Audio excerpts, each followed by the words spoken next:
एक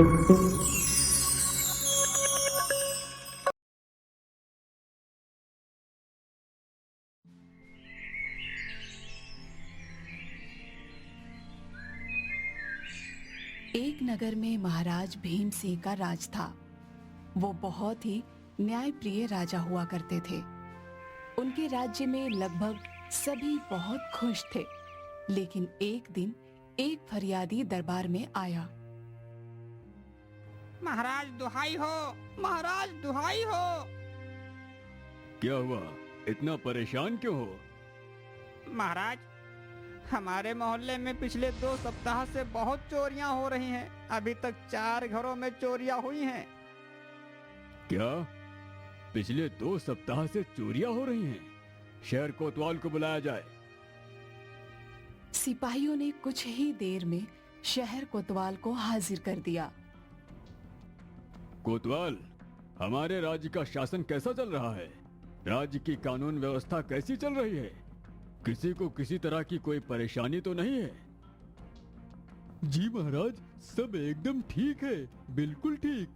ना ही मारपीट जैसी वारदातें हो रही हैं और ना ही कोई चोरी या डकैती। क्या आप दावे के साथ कह सकते हैं कि जैसा आप बता रहे हैं सब कुछ वैसा ही चल रहा है? जी महाराज, हम एकदम दावे के साथ कह सकते हैं। उस फरियादी को हाजिर किया जाए। फरियादी फिर से दरबार में हाजिर होता है। ये फरियादी कह रहा है कि पिछले 2 सप्ताह से इसके मोहल्ले में 4 चोरियां हो चुकी हैं। ये सुनकर कोतवाल हैरान रह गया और उस आदमी से बोला, अगर चोरियां हो रही हैं तो तुम हमारे पास क्यों नहीं आए? हम आए थे कोतवाल साहब, लेकिन आपके कोतवाली कक्ष के द्वार पर खड़े हुए द्वारपाल ने हमसे आपसे मिलवाने के लिए 10 मोहरें मांगी थी, लेकिन वो हमारे पास नहीं थी, इसलिए हम आपसे मिल नहीं पाए। ये सुनकर महाराज को बहुत क्रोध आया। बुलाओ उस द्वारपाल को भी। उसी समय द्वारपाल को भी हाजिर किया गया। महाराज की जय हो।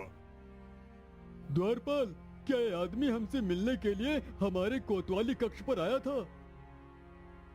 ये सुनकर द्वारपाल बुरी तरह से घबरा गया। जी जी कोतवाल साहब। तो तुमने इसको मुझसे मिलने क्यों नहीं दिया? तुम्हारी वजह से आज महाराज के सामने हमें शर्मिंदा होना पड़ रहा है। इस द्वारपाल को इसके पद से निष्कासित किया जाता है। महाराज, ऐसा मत कीजिए। द्वारपाल को 2 सिपाही उसी समय घसीटते हुए ले गए। कोतवाल, गलती तुम्हारी भी है।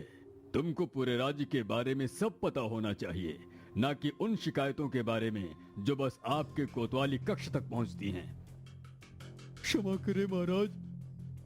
और जल्द ही उस चोर का भी पता लगाया जाए जो ये चोरियां कर रहा है। जी महाराज। एक बूढ़ी औरत अपने कंधे पर एक गठरी लिए हुए धीरे धीरे चल रही थी। कितना दर्द हो रहा है, कोई मेरी मदद करो। बूढ़ी से भार उठाया नहीं जा रहा था, लेकिन तब भी कोई उसकी मदद के लिए नहीं बढ़ रहा था।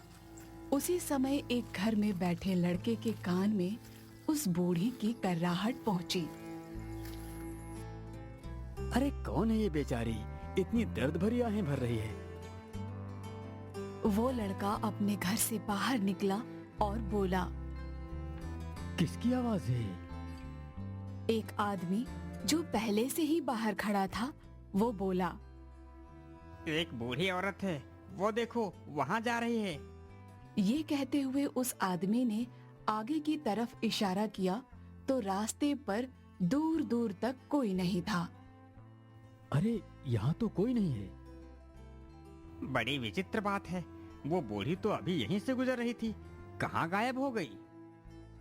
उसी राज्य के एक घर में एक लड़का नीरज अपने माँ बाप के साथ घर में बैठा हुआ था। माँ, ये पूरब अभी तक नहीं आया, कहीं आज भी चोरी तो करने नहीं गया है? इसको कितना समझाया है मैंने, लेकिन मानता ही नहीं। भगवान ना करे अगर इसे शहर कोतवाल ने पकड़ लिया तो न जाने क्या सजा देगा। एक युवक काली पोशाक पहने हुए था और उसका चेहरा भी ढका हुआ था। ये घर थोड़ा बड़ा दिख रहा है, यही कोशिश करके देखता हूँ।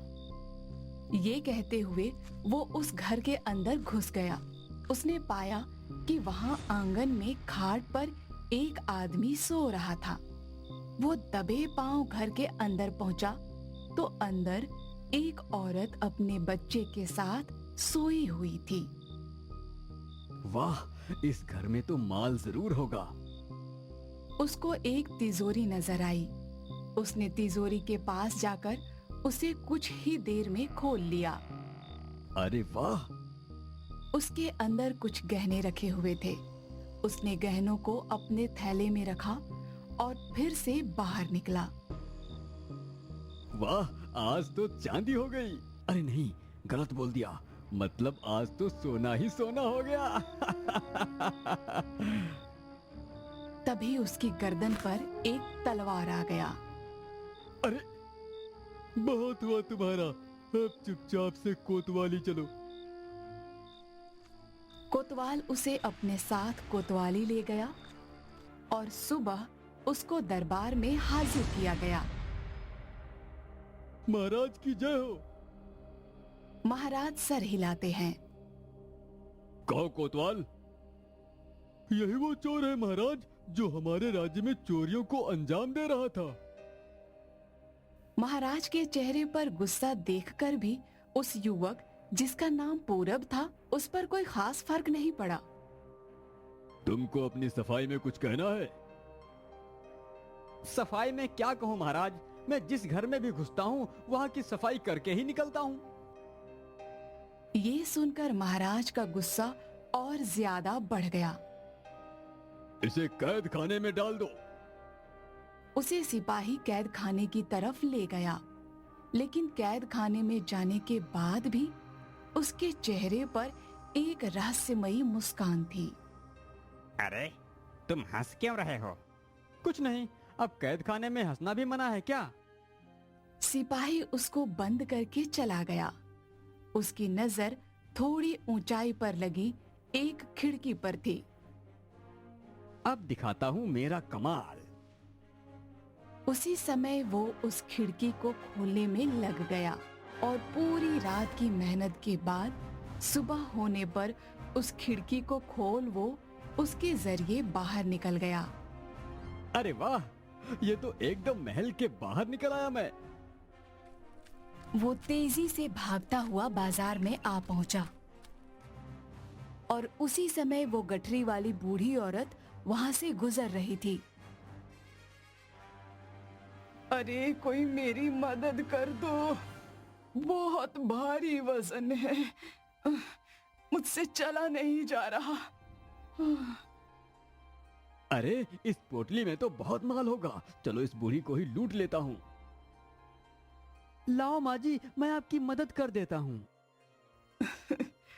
शुक्रिया बेटा, लो संभालो। ये कहते हुए बूढ़ी ने उसको पोटली थमा दी। अरे ये तो कुछ भी वजन नहीं है, मुझे तो बहुत वजन लगा था इसमें। अब पूरब ने जैसे जैसे कदम आगे बढ़ाए तो उसकी गठरी का वजन भी बढ़ता जा रहा था। अरे बाप रे, इस गठरी का वजन अचानक बढ़ कैसे गया? वो काफी देर तक आगे बढ़ता रहा और उस गठरी का वजन भी बहुत बढ़ गया था। आखिरकार अब उसके कदम लड़खड़ा गए।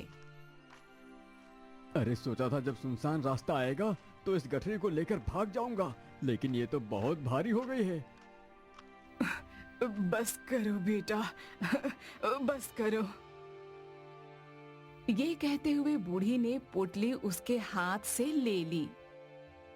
अरे इतनी भारी पोटली आपने तो इसे बड़े आराम से संभाल ली, तब आप क्यों करा रही थी? तुम्हारी परीक्षा संपूर्ण हुई बेटा।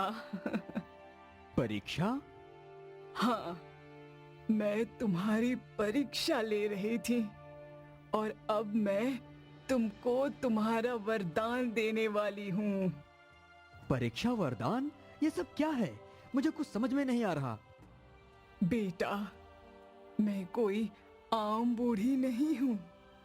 मैं एक मायावी बूढ़ी हूँ और मेरी उम्र ज्यादा हो गई है, इसलिए मेरे पास हर अच्छे दयालु इंसान को देने के लिए कोई वरदान है। कोई कितना दयालु है, इसका अनुमान मैं इस बात से लगाती हूँ कि एक कमजोर बूढ़ी के रूप में घूमती हूँ। जो मुझ बूढ़ी की मदद के लिए आगे आता है, मैं उसको 2 वरदान देती हूँ। क्या सच में? हाँ बेटा, बताओ तुमको क्या वरदान चाहिए? क्या आप कोई भी वरदान दे सकती हैं? हाँ बिल्कुल। तो आप ऐसा कीजिए कि जब भी मैं चुटकी बजाऊं तो मैं फौरन गायब हो जाऊं और मैं अपनी कन की उंगली से जिस चीज को भी छू लूं वो वहीं पर पत्थर की बन जाए। ठीक है बेटा, ऐसा ही होगा। ये कहते हुए बूढ़ी ने उसके सर पर हाथ रखा। लेकिन ध्यान रखना बेटा, तुम्हारे इन दोनों वरदानों का तोड़ पानी है। तोड़ पानी है मतलब? बूढ़ी औरत इस सवाल का जवाब देने से पहले ही गायब हो गई। अरे वाह, चलो एक बार देख लेता हूं कि ऐसा कोई वरदान मिला भी है कि नहीं। ये कहकर उसने चुटकी बजाई। अब देखता हूं। फिर एक फल बेचने वाले आदमी की दुकान पर गया। भैया, जरा 1 दर्जन केले देना। अरे, ये आवाज कहां से आ रही है? अरे वाह, लगता है काम हो गया। ये कहते हुए पूरब ने केले उठाए, लेकिन उस आदमी को केले हवा में उड़ते हुए नजर आए। अरे बाप रे भूत! ये सुनकर पूरब ठहाका लगाकर हंस पड़ा। अब तो मजा आ जाएगा। कुछ देर बाद पूरब अपने घर पहुंचा। कहाँ था तू? तुझे पता है मैं कितनी परेशान थी? अरे माँ, मैं कहीं नहीं था, बस अपने एक मित्र के पास गया था। पिताजी, ये किसी मित्र के पास नहीं था। क्या मतलब है भैया आपका? कल महाराज के महल में एक चोर को पेश किया गया था और आज सुबह वो कैद खाने से भाग निकला। मेरे हिसाब से वो चोर यही है। अरे भैया, क्या आप भी उल्टी सीधी बातें करते हैं? हाँ, तो बता, तू कहाँ था? मुझे भूख लगी है, जल्दी से खाना दो मुझे। ये सोचकर वो चारपाई पर बैठ गया। उसकी माँ ने उसके सामने खाने की थाली रख दी, जिसे वो मजे से खाने लगा। उस महाराज ने मुझे कैद खाने में डाला था ना, अब मैं उसकी रातों की नींद हराम कर दूंगा। दूसरी तरफ महल में महाराज का गुस्सा चरम सीमा पर था। कैद खाने में इतनी बड़ी और नाजुक खिड़की लगवाने की क्या जरूरत थी, जो चोर उसके जरिए भाग निकला? महाराज, वो खिड़की तो हर कैद खाने में लगी है, कैदियों को हवा देने के लिए, और आज तक उसके जरिए कोई नहीं भाग पाया। लेकिन वो चोर इतना शातिर निकला कि उसी के जरिए भाग निकला। आप फिक्र ना करें महाराज, हम उस चोर को पकड़कर आपके सामने जल्दी ही लेकर आएंगे। जल्दी कीजिए। उसी समय पूरब महल के सामने खड़ा था। अब देखना मेरा कमाल। ये कहकर उसने चुटकी बजाई और फिर गायब होकर महल के अंदर चला गया। अंदर 2 सिपाही आपस में बातें कर रहे थे। तूने ऐसे चोर के बारे में पहले कभी सुना है? कैद खाने से भाग निकला? हाँ भाई, ऐसा तो पहली बार हुआ है। सच में वो कोई महान चोर होगा। अरे वाह, यहाँ तो अपनी ही तारीफ चल रही है। पूरब ने पहले सिपाही के सर पर टपली मारी। हे भाई, तुम मुझे मार क्यों रहे हो? मैंने कब मारा? बेकार में इल्जाम लगा रहे हो मुझ पर। तो फिर किसने मारा? इतने में उसने दूसरे सिपाही को भी टपली मारी। अरे अब तुमने मुझे क्यों मारा? मैंने नहीं मारा, तूने मारा मुझे। दोनों सिपाही आपस में लड़ने लगे और जमीन पर गिरकर एक दूसरे को धोने लगे। अरे अरे ये क्या हो रहा है? अरे अरे क्या हो रहा है? अरे हो क्या रहा है ये? दो अलग सिपाहियों ने आकर उनको अलग किया। वाह, मजा आ गया।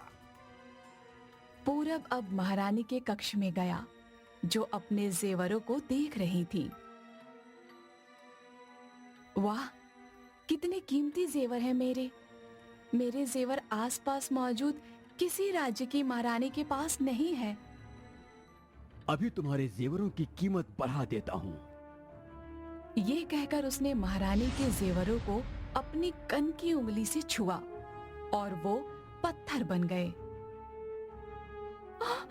अरे ये क्या हुआ? तभी दो दासियां वहां आ पहुंची। हमारे सभी जेवर पत्थर के बन रहे हैं। पूरब ने बाकी सभी जेवरों को अपनी कन की उंगली से छूकर उनको पत्थर का बना डाला।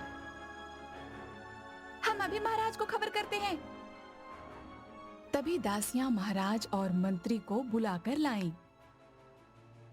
क्या हुआ महारानी आपको? ये देखिए, हमारे जेवर पत्थर के बन गए। अरे ये कैसे हो सकता है? आज के लिए फिलहाल इतना ही। वो महल से निकला ही था कि अचानक वो नजर आने लगा।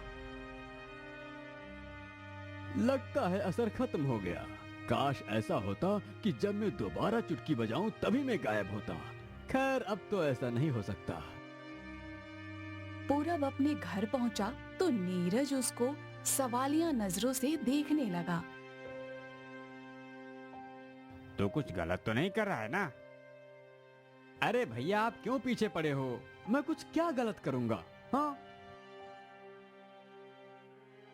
वो रसोई में गया तो गलती से उसकी कन की उंगली एक तश्करी पर लगी और वो पत्थर बन गया।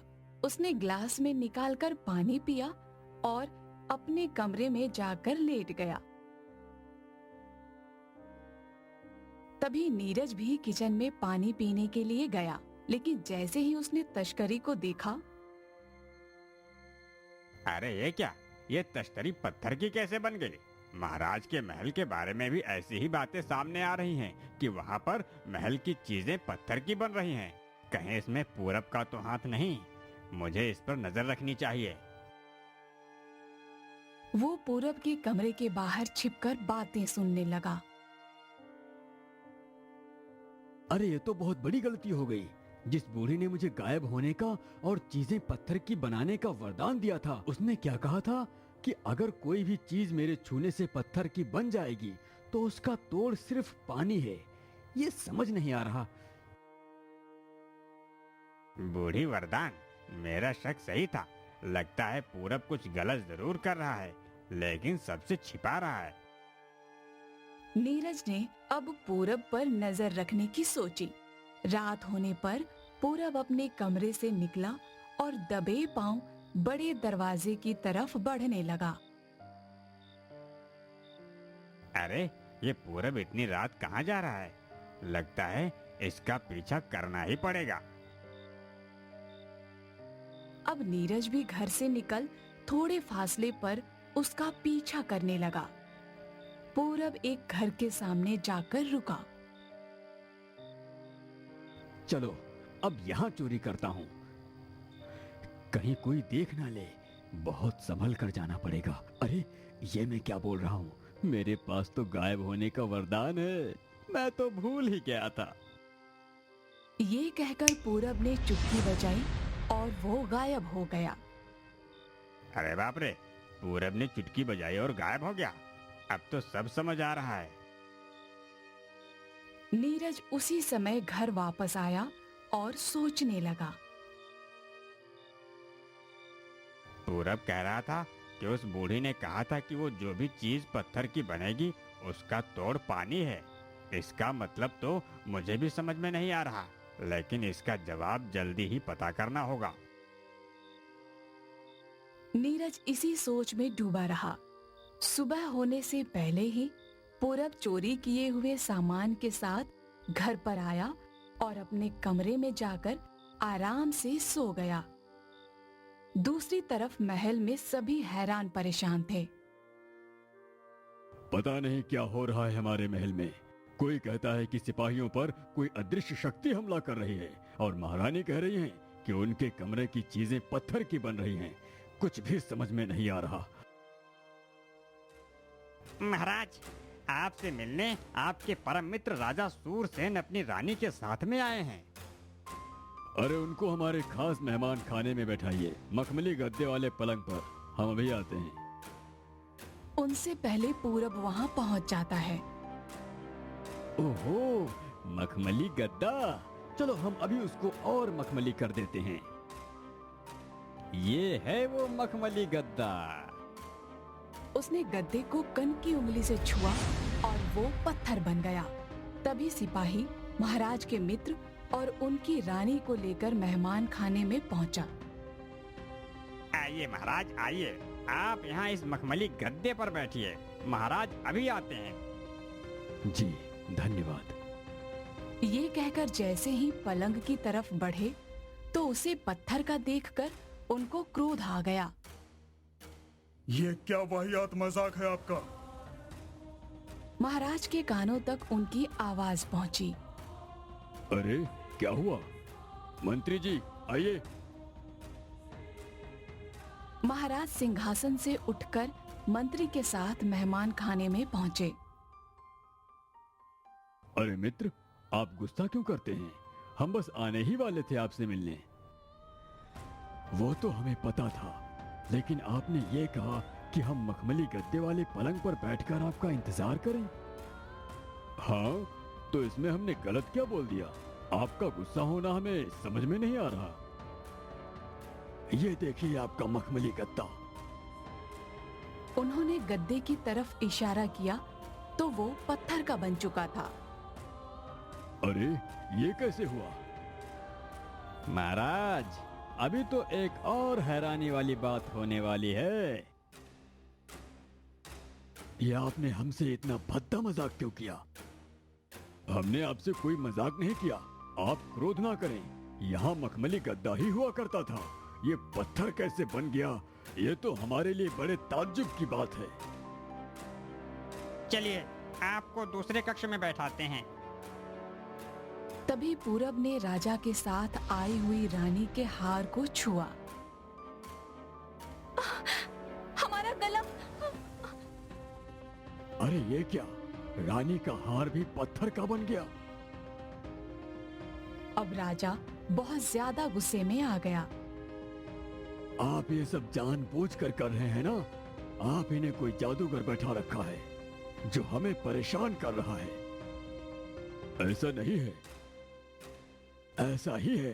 तभी तो जो भी हो रहा है हमारे साथ ही हो रहा है। ये कहकर राजा अपनी रानी के साथ वहां से चला गया। तभी पूरब ने महाराज का मुकुट भी छू लिया और वो पत्थर का बन गया। अरे हमारा सर! महाराज ने अपना मुकुट उतार दिया। दूसरी तरफ नीरज अभी भी सोच में ही पड़ा था। तोड़ पानी है। हाँ, इसका मतलब मुझे समझ में आ गया। हाँ, यही मतलब है इसका। जादू का तोड़ पानी है। इस तरफ महल में अभी भी सब हैरान थे। हम कैसे पता करें कि ये सब कौन कर रहा है? यही परेशानी तो मैं तुम्हारे चेहरे पर देखना चाहता था महाराज। अब पूरब धीरे धीरे महल की हर एक चीज को छूकर उसको पत्थर की बना डालता, सिपाहियों के हाथ में पकड़े हुए भाले भी। महाराज, ये तो हमारे महल में बड़ी आपदा आ गई। महाराज अपने सिंहासन की तरफ बढ़ रहे थे कि तभी पूरब ने सिंहासन को भी पत्थर का बना डाला। हे भगवान! ये देखकर सभी हैरान रह गए। महाराज ये देखकर जहां खड़े थे वहीं के वहीं जमीन पर बैठ गए। उनको गहरा सदमा सा लगा था। महाराज, हमें किसी ज्योतिषी को बुलाना चाहिए। अब तो वही कुछ बता सकते हैं। तभी नीरज वहां आ पहुंचा, हाथ में पानी की बोतल लिए। महाराज, आप चिंता ना करें, मेरे पास इसका समाधान है। आप कौन हैं? मैं आप ही की प्रजा में से एक हूँ। क्या समाधान है तुम्हारे पास? आप बस देखते जाइए महाराज। ये कहकर नीरज ने सबसे पहले महाराज के सिंहासन पर पानी फेंका। अरे, ये नीरज भैया यहाँ क्या करने आ गए? पानी के पड़ते ही सिंहासन फिर से ठीक हो गया। ये देखकर दरबार में सभी खुश हो गए। अरे वाह, ये कैसा चमत्कार किया आपने? महाराज, आपका मुकुट। नीरज ने मुकुट पर पानी छिड़का और वो भी पहले के जैसा असली हो गया। महाराज, आपके महल में जो जादू हो रहा है उसका तोड़ है पानी। यदि आप हर उस चीज पर पानी छिड़क देंगे जो पत्थर की बनी है तो सब कुछ ठीक हो जाएगा। मंत्री जी! जी महाराज। मंत्री ने सभी सिपाहियों को काम पर लगा दिया। सभी ने पानी भर भर कर उन सभी चीजों पर छिड़का जो कि पत्थर की बन चुकी थीं, और सभी ठीक हो गईं। अब महाराज वापस से अपने सिंहासन पर बैठे। महाराज, महल के बाहर जाने के सभी दरवाजे बंद कर दिए जाएं। वो जादूगर अभी भी महल में ही है। कुछ देर में उसके जादू का असर खत्म होगा तो वो दिखने लगेगा। महाराज ने ऐसा ही करवाया। अरे, ये नीरज भैया तो आज मुझे पकड़वाने पर तुले हैं। चुपचाप निकल जाता हूँ। पूरब भागने लगा, लेकिन तभी उसका पैर जमीन पर बिखरे पानी पर पड़ा और वो सबको नजर आने लगा। अरे अरे अरे अरे! ये तो वही चोर है जो कैद से भागा था। महाराज, मुझे माफ कर दीजिए। इसको इस बार सीधा काल कोठरी में डाल दो। वहां ना कोई दरवाजा है ना खिड़की। भैया, मुझे बचाइए। महाराज से कहिए कि मुझे छोड़ दें। सिपाही उसको घसीटते हुए वहां से ले गया। ये तुमको भैया क्यों बोल रहा था? महाराज, ये मेरा भाई पूरब है। पेशे से ये चोर ही है। घर में सभी इसकी इस आदत से बहुत परेशान हैं, लेकिन ये नहीं मानता।